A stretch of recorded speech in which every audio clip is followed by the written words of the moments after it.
Hello, everyone.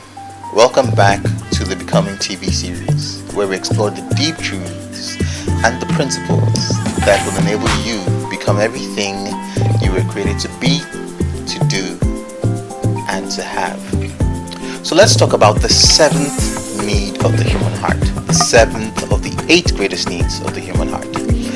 And I want to preface it by asking a question, right, which I think we can all relate to.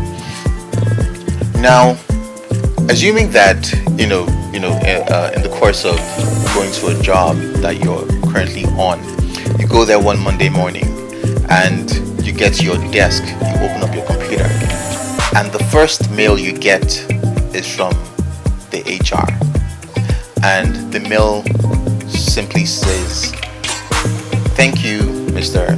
or Miss or Mrs. XYZ. Unfortunately, your services are no longer required by this organization." Ouch. Ouch. Now that is epic. Immediately that happens to you, something occurs in your mind and in your heart. Now what is that something? Let me give you another example. You go to the hospital one day for a regular checkup. You just go to check up, maybe you're feeling some pain right in your chest or somewhere, and you decide to go for a regular checkup like you usually do. But on this occasion, the doctor says, we did some checkup, we ran some tests, and unfortunately what we saw is something terminal. Wow. Now, both those circumstances, both those scenarios, as unfortunate as they are things that tend to be repeated, or rather you'll be hearing some of these stories even among your relatives. Maybe it has even happened to you. But what's the point of me asking these questions is to buttress this particular need, and that is the need of personal power. Because what actually happens when you face circumstances like these is a loss of personal power.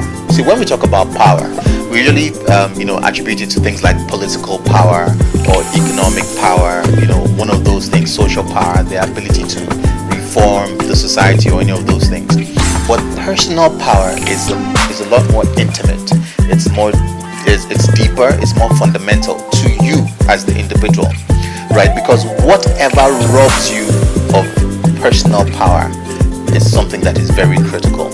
When you suffer job loss, when you have a chronic ailment or terminal ailment, when you come back to your house and your home has been burgled, you feel powerless. That is a word, that is an adjective that we usually use under those circumstances. We feel powerless. Why? Because the power, right, our ability to control our circumstances has been taken away from us. Now, if you notice, all these needs I've mentioned so far: purpose, value, significance, importance, meaning, fulfillment, personal power. I haven't mentioned money. Now, some of you may have thought that money would be one of them, because isn't money a need? Well, sure. But there is something deeper. There is something more fundamental. There's something that actually drives our pursuit for money. And it's actually this need, the need of personal power. Why? Because if you look at it, if you think critically, money is not actually the thing that we're trying to pursue. What we're trying to pursue is personal power. Why? Because we want to be in control of our circumstances. We want to eat better food. We want to be able to travel. We want to wear better clothes. We want to be in a better environment. Now, what is the thing? What is the tool that gives us the ability to get those things? It is actually money. But the need that money is addressing is personal power. So actually, personal power is the more fundamental need that drives our pursuit of money. When we ask each other, how are you managing, right? If we're going through a troubling economic circumstance, there's poverty in the land, there's economic hardship, but some of your friends, some of your colleagues appear to be doing better. What is the question that we ask? How are you managing? What we're really asking is, how are you able to control your circumstances in this situation? Show me the way, right? Because you want to understand how they're able to keep their personal power level up there even in the midst of these trying times. That is why we're always looking for people who have solutions to money problems, to power problems, to economic problems, health problems. We'll want to go to church, want to go to our mentor, want to go to a guru, want to go to a coach, because we're seeking answers to our problems that revolve around personal power. So personal power is a deep, very fundamental and very critical need of the human heart that occurs throughout the human race. So I hope you understand that. I'll come your way one more time for the last